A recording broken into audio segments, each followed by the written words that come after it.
I was lost for 3 weeks after I left the White House because nobody played a song anymore. I didn't know where I was. Washington, D.C. traffic is terrible for everybody but the president. You zip along in a bulletproof limo, you never even stop at red lights. You have no commute to work in the world's most famous office. You live in America's finest public housing. Your airplane is so cool they make movies about it. Now we're all laughing, but you get the point I'm trying to make, don't you? If you forget that you're nothing more than the most fortunate hired hand on the face of the earth, the consequences can be horrible. Look at the damage to President Bush's second term by how we felt about the way he treated us. And look, let me say this.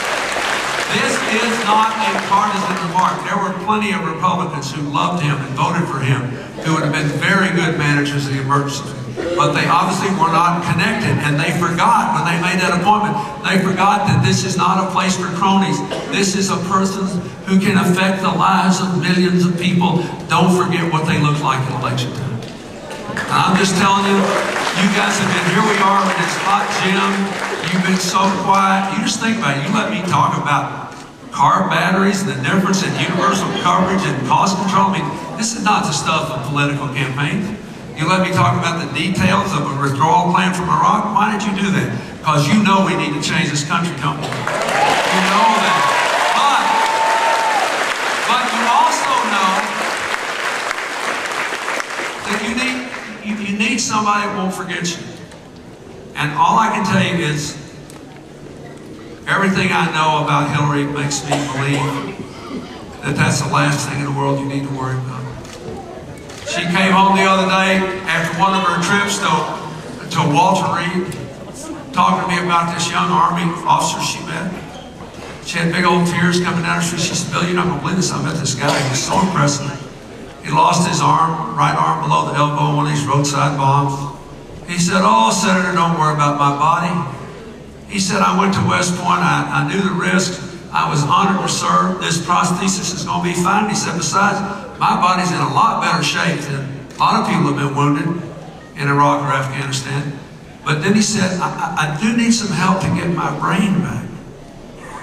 And what he meant by that, he was one of the thousands of your fellow Americans who have traumatic brain injuries. When these bombs explode, people live over it now, but their brains rattle around in their skulls, and it breaks up the connections that have been forming since we were infants. Connections that will allow you in just a second when I finish to walk out of here without giving a second thought to how you're going to get where you're going. Every soldier coming out of Iraq or Afghanistan now, under a law Hillary passed, is tested for this kind of traumatic brain injury. But this guy was saying, this guy was looking at her and he said, I'm smart. I went to West Point. I can sit here and talk to you about military history all day, but I can't go outside my house unless my wife writes down a list of everything I have to do and directions to get back home. The connectors got broken. I met a guy in Texas in the primary who had been treated for 2 years for this and finally gotten his mental capacity back. Some will, some won't. Why am I telling you about this?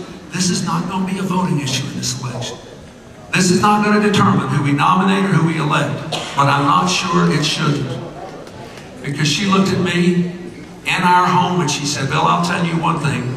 We're spending $120 billion a year in Iraq, and we can save most of it if we get out of there, but we can't save it all. I will never let this country do what we did after Vietnam and confuse an unpopular war with our obligations to the country. We're going to take care of people like that, man. It's the last thing I ever do. Every last one of them. And let me tell you something. This country has 200,000 homeless veterans.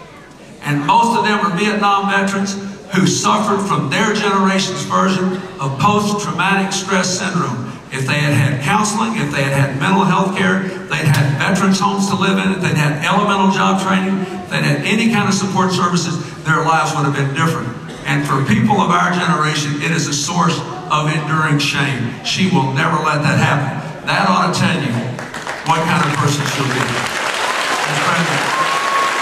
So I'm going to say again,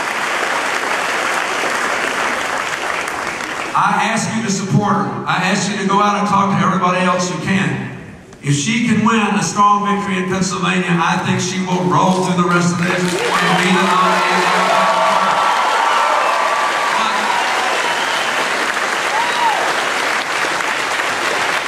I want you to do it, not for her, but for you.